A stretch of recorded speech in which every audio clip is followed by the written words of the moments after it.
Welcome back. This is part 2 of the interviews with Roy Gandy of Rega. Part 1, of course, was about some of his beginnings in getting involved and interested in music. But now the company's up and running and growing, this is about people and not exactly managing people, but working with people. Roy refers to, we worked out how to do this. He is self-deprecating about the way it all works, about he is not in charge of anything. It's a collection of people, all with a purpose. So very interesting in terms of a loose structure for how Rega works. Again, it's the workings of Rega as a company. As a little side note, we've actually passed 1,000 subscribers. So thank you very much for that. Please do subscribe if you enjoy this, and people will actually monetize it. So if you watch another 50,000 of these, we could all share a pint each, and we'll probably get enough for that. Enjoy, thank you. So was there any explanation at all for this increase in turntable sales? Did anybody know what was going on? It was external market influences that we'd not predicted and not been aware of. With hindsight, we've got lots of theories of what happened. I think the easy explanation, it was a build-up of digital technology. Streaming had just started to happen. There'd been a plethora of new CD-type formats, as SACD, and people just got confused, I think, with the digital world. Some people loved it and embraced it.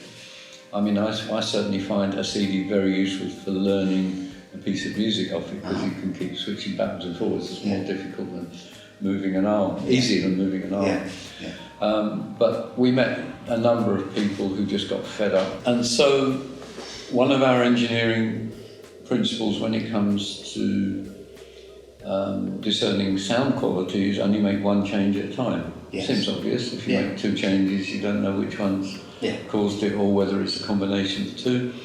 But when you make a turntable to a cost, and you optimise its performance to the cost of components, it's a balance. And you can't just improve one bit. As a lot of the hobbyists think, if you make one bit better, it can actually make it worse. It's unlikely, but the reality is you often don't achieve the benefit of the extra cost of that better bit, because everything else needs to be stiffer and connected and lighter, and whatever the parameters of the turn, everything needs to be a balance. So in order to put all of our ideas that we built up, which were, some of them were subliminal, and we had to actually think about them and write them down, we had to build a whole new concept. And it took us a while, and it was a series of people sitting down and questioning me. Oh, no, that's okay. That's okay. And eventually, after I'd been answering the questions, it sort of formulated itself into what would be the ideals of a product. And even then, it's a matter of, can you make the ideals? Even if we knew you could make them as engineers, could we find people who would do it?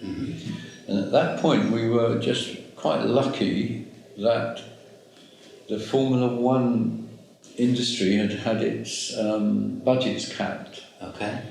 And at the same time, the MOD were cutting budgets for things like rockets and stuff.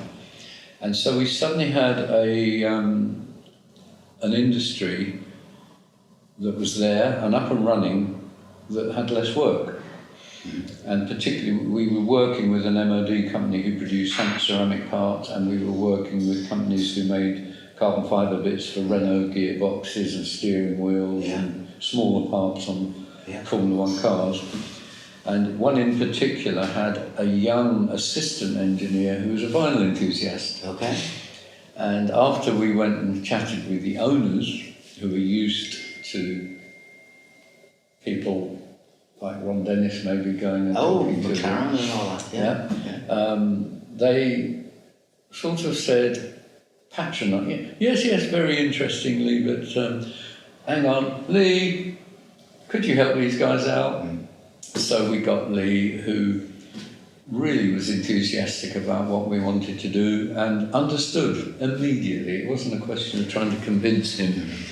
It was a matter because we were talking an engineer's language, not hi-fi language, and he understood why things like relieving stress in mouldings, for instance, made a better turntable, why ultra lightness and ultra stiffness and all of those parameters, and how could you do that in carbon fibre, and why sometimes carbon fibre wasn't the right material, even though it's seen as this one exotic thing. So we had it, and we had it with a company that produced advanced ceramics and used to make rocket nose cones. That was the thing that was suddenly brought down. They make 10 a month. Wow. And this kept the whole, and the owner suddenly saw that if he could make 50 a month or 100 a month of these platters, much lower cost, that it would give them some sort of technological advantage. So we were able to use this period of time. We were able to build it. I think it took about 18 months, a turntable that encapsulated all of the ideas that we built up over the 40 years. I think it was 38 years. And finally it was up and running, and we put a record on, and it sounds cliche, but our jaws dropped. And immediately we thought, is this us? Because we've just done the work, and we got people to come and visit us. Our French distributor at the time said, I'll have 5. And we said, well, hang on, this has cost us well over £100,000 in bits, but that's actually favours one part. The bearing probably cost the company £100,000 in development alone. We can't make any more, and we've got no idea what it would cost if we could. Nice of you to have faith, and he said, well, I don't care, whatever, I'd have 5 of them. And at that time it was a pipe dream. What it did was just give us confidence in our engineering philosophy and our ideas. And in engineering, it's not like science where you can postulate a theory and then be peer-reviewed and change it over years. You have to be right. And it sounds weird, but an engineer has to make a boat float. It has to make a submarine go under and not be crushed. It has to make planes fly and be safe. There's no room for the vagaries of opinion. It's an area where you can be fairly dogmatic and say, my opinion is right, because you prove it works. So, making this prototype had taken us out of our ideas correct. We've had these, we've built them up, we sort of know they're right because we're engineers, and when we talk to engineers, they all agree, but the hi-fi world totally disagrees. So there's this lack of confidence, and we built the product as a prototype, and it just made us feel, okay, we know where to go now. The first product we then made was actually the Planner 1.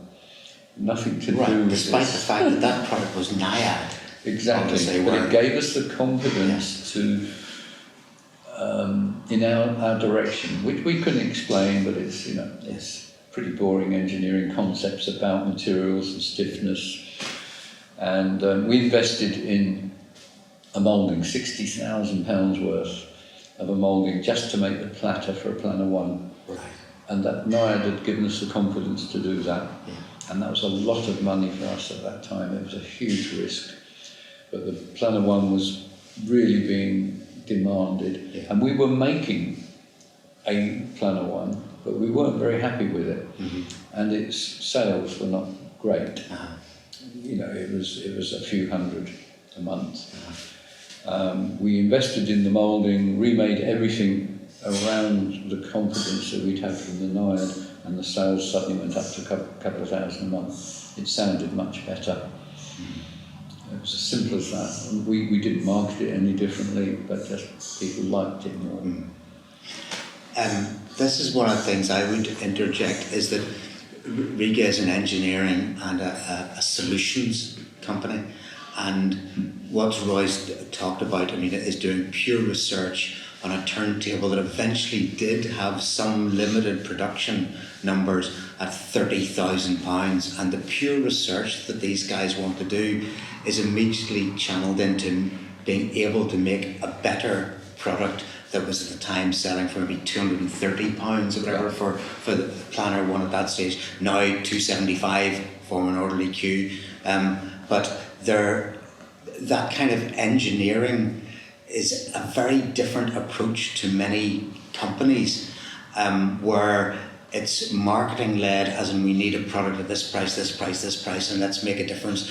And whenever you talk on hi-fi companies maybe having a different approach and different, I'm not sure if you're going to be drawn on this, but there are a lot of hi-fi companies that from an engineering point of view I have no respect for at all, because I think their products are just awful. Yeah. And I look at them and I look at the materials they use and the way it's put together and just think, that's sloppy. It's not a clever engineering solution. I know it's not going to sound any good before I put it on.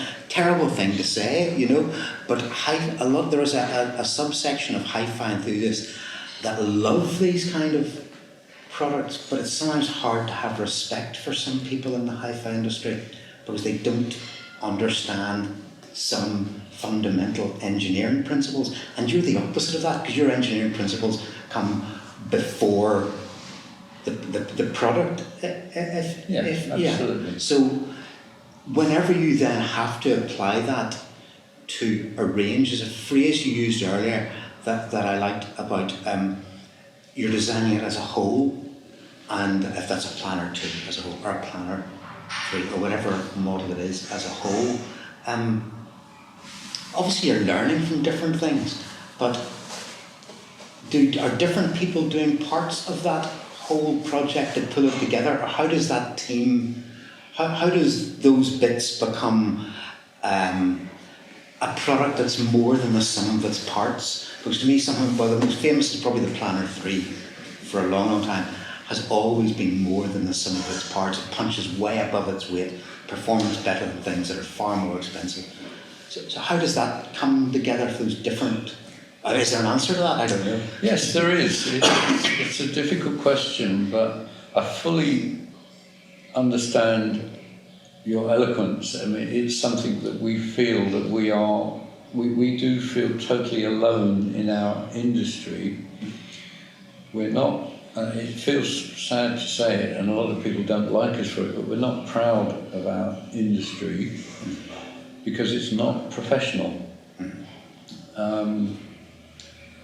Having said that, we're not proud of most professionals.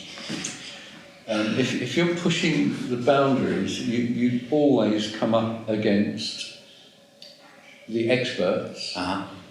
And